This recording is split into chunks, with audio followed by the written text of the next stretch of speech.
Buenas noches, Gabriel. Permíteme arreglarme un poquito. Asiento. Muchas gracias.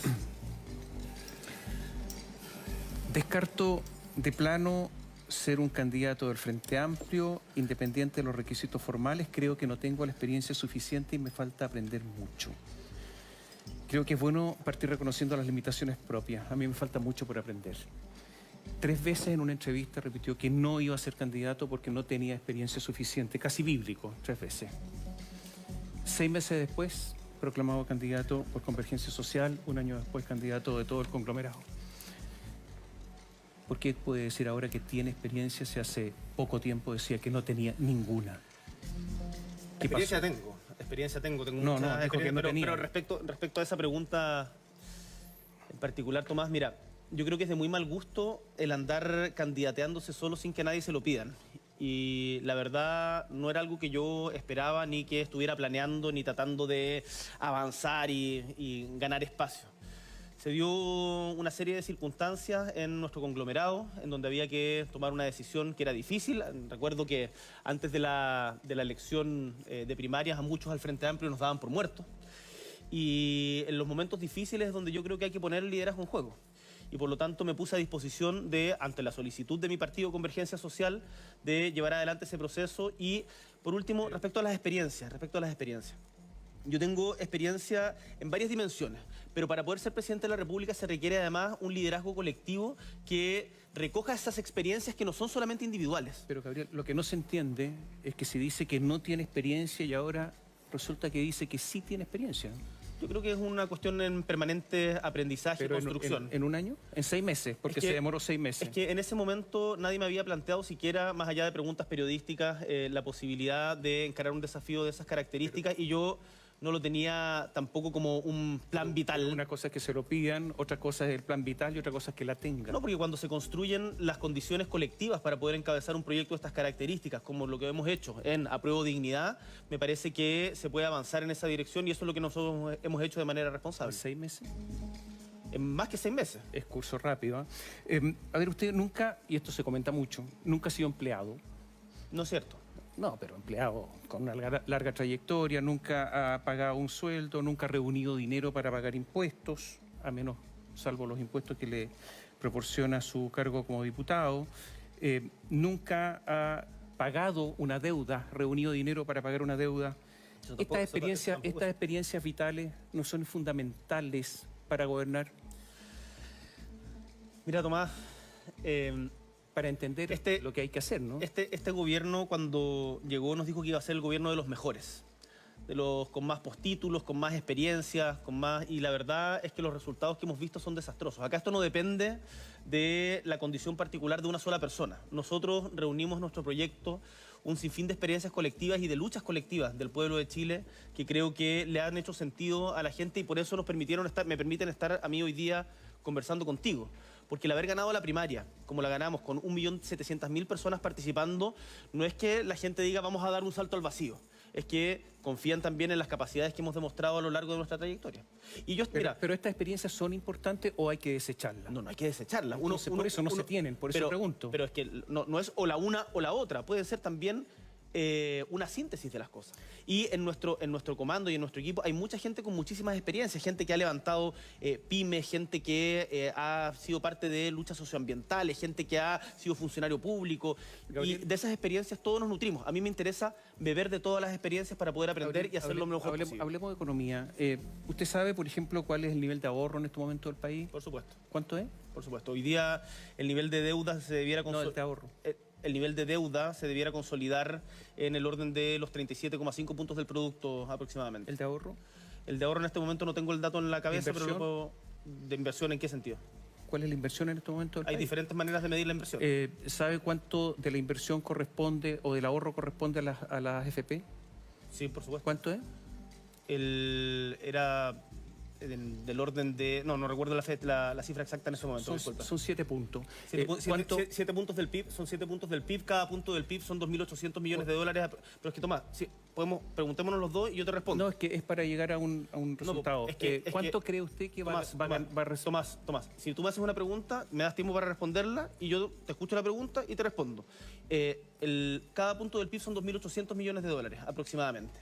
lo que nosotros estamos planteando en materia de pensiones es una modificación sustantiva que va a implicar unos mayores recursos del Estado, y para eso hemos planteado una reforma tributaria responsable en el largo plazo, que en régimen debiera recaudar del orden de los 8 a 8,5 puntos del PIB. Si quieres podemos desglosarla después, entrando en el detalle de cada una de las propuestas. ¿Cuánto va a crecer la economía bajo su gobierno, si es que es gobierno?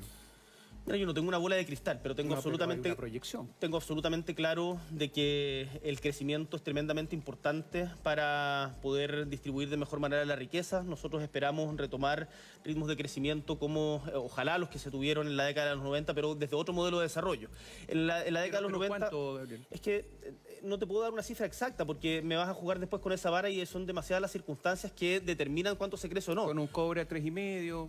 Es lo que están diciendo todos los economistas. Ojalá podamos tener un crecimiento en los primeros años por sobre los 3,5 puntos. ¿Sabes cuánto creció Bachelet en el segundo gobierno? 1,2. 1,9. 1,9. ¿Y Piñera en el primer gobierno? Estuvo un poco más alto, pero no mucho más. Estuvo en 4... No, 5,3. 5,3, 4,7 iba a decir. 5,3. No.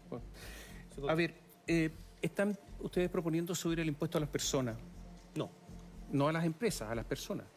Sí, una reforma tributaria. Estamos proponiendo una reforma tributaria en diferentes dimensiones. En primer lugar, el mecanismo más grande de financiamiento es terminar con parte importante de la evasión. Sí, pero en aumento de impuestos, Gabriel. Nosotros no estamos proponiendo aumentar el impuesto a las personas, estamos proponiendo establecer el impuesto a los súper ricos, que no es para todas las personas. Nosotros hoy día creemos que el gran problema de la desigualdad en Chile y de la recaudación de impuestos es que nosotros tenemos una línea más o menos así que se dispara en el último, ni siquiera en el último decil, en el último centil, en donde el 0,1% de los más ricos de Chile, el 1% de los más ricos de Chile concentran del orden del 30% del ingreso.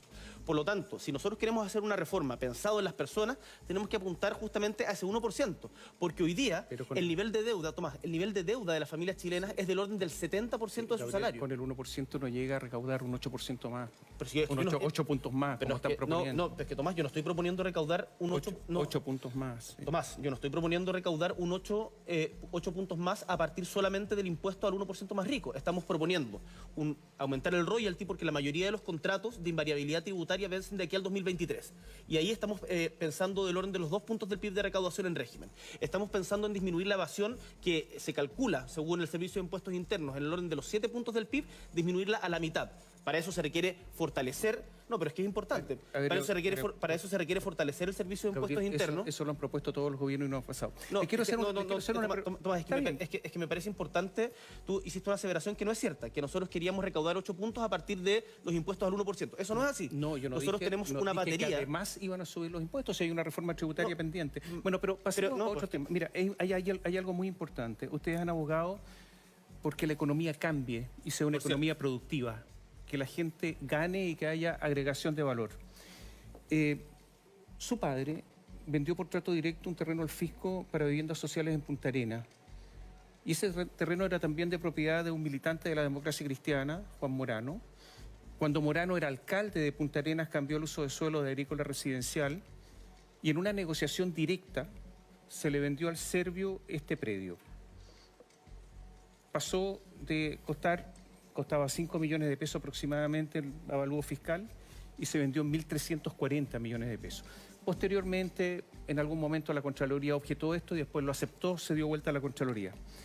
No estoy diciendo que esto sea ilegal, estoy diciendo si es que este es justamente el método que no le gusta para ganar dinero. A mí no me gusta. Este método. A mí no me gusta. Lo que hizo su familia no le gustó. El obtener recursos a partir de la valorización del uso del suelo en la medida en que crece la ciudad y después vender mucho más caro de lo que se compró no es una forma que a mí me guste y yo creo que de hecho una de las propuestas que nosotros hemos hecho dentro de nuestro programa es la creación de un banco de suelo de uso público justamente para la construcción de viviendas sociales. O sea, lo que hizo su padre no le gustó. No lo hubiese hecho yo.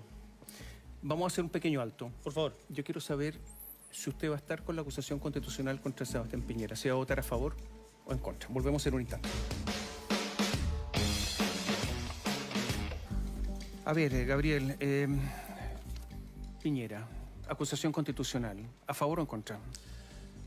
¿O todavía hay antecedentes que estudiar? Las acusaciones constitucionales... Yo estoy a favor de presentar la acusación constitucional. ¿Y de acusarlo? Porque ya se sabe todo. O sea, prácticamente. Mira, las acusaciones constitucionales hay que tomarlas con la seriedad y la gravedad que responden. Acusar constitucionalmente a un presidente de la República no es algo baladí. Y por lo tanto, lo que yo he pedido y lo que vamos a hacer es reunir todos los antecedentes, y hay ciertas cuestiones que todavía queda dilucidar. Por ejemplo, lo conversábamos antes, si es que hubo o no elusión de impuestos mediante el mecanismo de los paraísos fiscales. Pero si no hubo elusión. ¿Acusación constitucional? No, la acusación constitucional va. La acusación constitucional se está haciendo porque hay una... Mira, el presidente Sebastián Piñera hoy día es portada de los principales diarios del mundo por un escándalo de proporciones, por hacer negocios en Islas Vírgenes, que son espacios para eludir impuestos. Y además con una cláusula en donde se establecían condiciones para el pago. Esto ya lo sabe toda la ciudadanía, pero donde se establecían condiciones para el tercer pago, Gabriel, que dependían del gobierno. ¿Votaría a favor? Tengo que estudiar en detalle la acusación. Con los antecedentes que hay hoy día, ¿votaría a favor? No tengo problemas en votar a favor de una acusación constitucional contra el presidente de la República, porque creo que ha hecho cosas muy graves. O sea, votaría a favor. ¿Se arrepiente no haber ido a la comisión investigadora en su tiempo?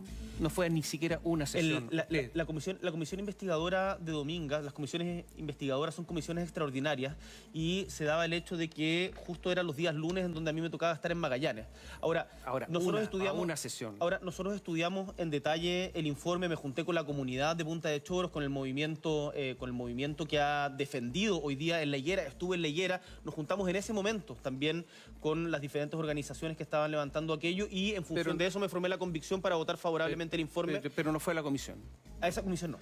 Gabriel, siendo presidente, ¿usted va a perseguir a Sebastián Piñera por los atentados a los derechos humanos? Nosotros lo que hemos dicho es que vamos a poner todos los antecedentes y todo el esfuerzo del Estado, cumpliendo, por cierto, con los procedimientos legales, para que se persigan las responsabilidades por las graves violaciones a los derechos humanos. ¿Usted cree que él es responsable de eso? Yo creo que él tiene responsabilidad como presidente de la República. ¿Responsabilidad política o penal? Eso lo tendrán que definir los tribunales. Porque si no, ¿cómo? Ya, pero usted cree, si lo definen los tribunales y usted va a insistir, es que cree que tiene responsabilidad penal. Nosotros vamos a poner todos los antecedentes ante los tribunales internacionales por las graves violaciones a los derechos humanos. ¿Usted cree que tiene responsabilidad penal? Eso lo definen los tribunales. ¿Pero usted qué cree? Yo creo que tiene responsabilidad política y eventualmente responsabilidad penal. O sea, podría ir a la cárcel. Eventualmente. ¿Usted cree que debería ir a la cárcel? Por su responsabilidad. Si es que se determina que tuvo responsabilidad penal por las graves violaciones a los derechos humanos en Chile, como cualquier ciudadano que comete ese tipo de delitos, por supuesto, que tiene que ir a la cárcel. ¿Usted va a intentar con sus acciones legales que vaya a la cárcel? Tomás. Eso es lo que está diciendo. No, Tomás. Yo voy a cumplir todos los procedimientos y la legalidad que corresponde, y voy a defender las instituciones. Y para defender las instituciones también hay que elevar el estándar con el cual se evalúa a los presidentes de la República. Y yo creo que el presidente Piñera, además de mi evaluación política, que es muy mala, de su presidencia, creo que tiene que responder ante los tribunales que sea necesario por su responsabilidad en graves violaciones a los derechos humanos. Le hago preguntas rápidas porque se nos va el tiempo. ¿Va a tocar las pensiones de la Fuerza Armada? Nos parece que en Chile tiene que haber un único sistema de pensiones. O sea, ¿va a eliminar ese sistema? A nosotros nos gustaría igualar para arriba. ¿Va a refundar Carabinero? Tal como lo comentábamos anteriormente, hay varios motivos para tener una refundación importante de Carabineros. ¿Desea eliminar la condición de disciplina militar en Carabinero? No, yo creo que es una organización jerárquica y que tiene que ser disciplinada. Lo que nosotros hemos planteado es terminar con el doble escalafón, pero eso no significa que no vayan a haber superiores. Usted ha dicho que Israel es un Estado genocida y asesino, ¿lo mantiene? Lo mantengo. ¿Lo mismo para Turquía con los kurdos? Por cierto. ¿Lo mismo para Arabia Saudita? El caso de Arabia Saudita no lo conozco en detalle. Bueno, imagínese las mujeres en Arabia Saudita. Pero, Tomás, el caso de Arabia Saudita no lo conozco en detalle, pero por cierto soy sumamente crítico de los atentados a los derechos. Pero Tomás, déjame terminar cuando me preguntas. Soy sumamente crítico respecto de los atentados que se hacen a la dignidad de las mujeres, y vamos a perseguir en todos los foros internacionales plantear nuestra defensa irrestricta de la defensa de los derechos humanos. Gabriel, ¿lo mismo para los chinos? Para los chinos, los uigures, los tibetanos están lo mismo. Pero sí, conozco en detalle el caso tibetano, y me parece que todos los países que están violando los tratados internacionales, como es el caso de Israel, como es el caso de China, como es el caso, tú mencionabas, Arabia Saudita, o el caso de Turquía, tienen que cumplir con la normativa internacional. Y ahí no importa cuánto poder tenga ese país, nosotros tenemos que defender en materia internacional principios y los derechos humanos a toda costa, independiente del gobierno que esté en el país que sea cuestionado. Si usted es presidente, ¿va a negociar la salida del mar con Bolivia? Usted ha dicho que es desfavorable. Yo creo que la soberanía no se negocia, y ahí hay políticas de Estado, y me parece que hay ciertos temas en los cuales uno tiene que tener una política de largo plazo de Estado. Yo espero mejorar sustantivamente las relaciones con Bolivia, y me encantaría poder terminar con esta vergüenza de que todavía hasta el día de hoy no tengamos una embajada en Bolivia. O sea, cambio de opinión. Yo soy partidario de la integración latinoamericana y vamos a estudiar cuál es el mejor mecanismo para avanzar en esa dirección. Por cierto, como es una materia de Estado, Tomás, no me corresponde dar respuestas categóricas en una entrevista de esas características. Lo vamos a estudiar con la gente que está muy en el tema y ahí esperamos tener una continuidad respecto a esos aspectos de política exterior. Gracias por estar con nosotros. Un gusto, Tomás.